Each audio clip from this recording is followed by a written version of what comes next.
Hola, saludos a todos, espero que se encuentren bien y bienvenidos a este video. Hablaremos acerca de la importancia de la conservación de los bosques y el agua para la vida del ser humano. Bienvenidos.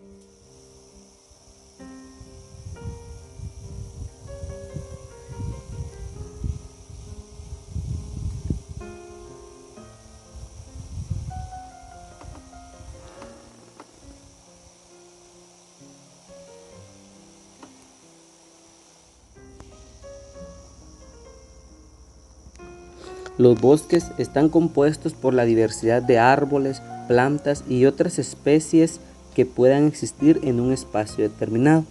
Estos son muy importantes para la vida del ser humano, ya que son los encargados de absorber el dióxido de carbono para poder convertirlo en oxígeno.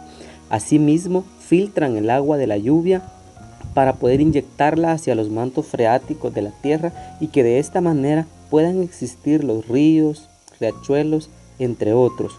Sin embargo, en los últimos años hemos sido testigos de su destrucción, esto debido a diferentes actividades del ser humano, como para productos silvopastoriles o también para productos de cultivos.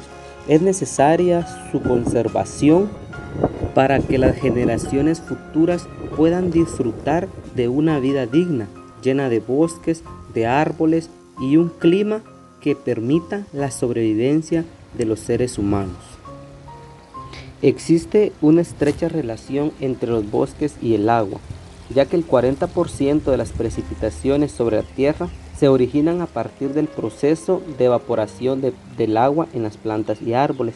Los bosques desempeñan funciones fundamentales en el suministro de agua de buena calidad, ya que filtran el agua que entra a los ríos, a los lagos, eliminando contaminantes y mejorando la calidad de las corrientes y la salud de las cuencas.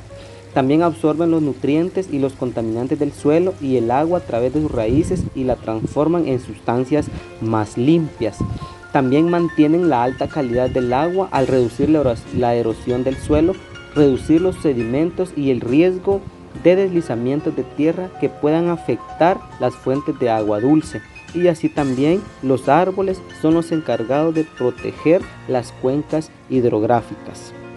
Es por eso que debemos crear conciencia en las personas para poder conservar los árboles, poder reforestar las áreas deforestadas, y como docentes también debemos de hacer conciencia a los niños y a las niñas para poder crear en ellos un sentido de pertenencia del agua y de los bosques, para que de esta manera ellos puedan ser capaces de poder cuidar los bosques, de reforestar, así como también de evitar la contaminación del agua. En el curso de Ciencias Naturales es donde podemos trabajar esta área con los niños y las niñas, así que espero que haya sido de su completo agrado.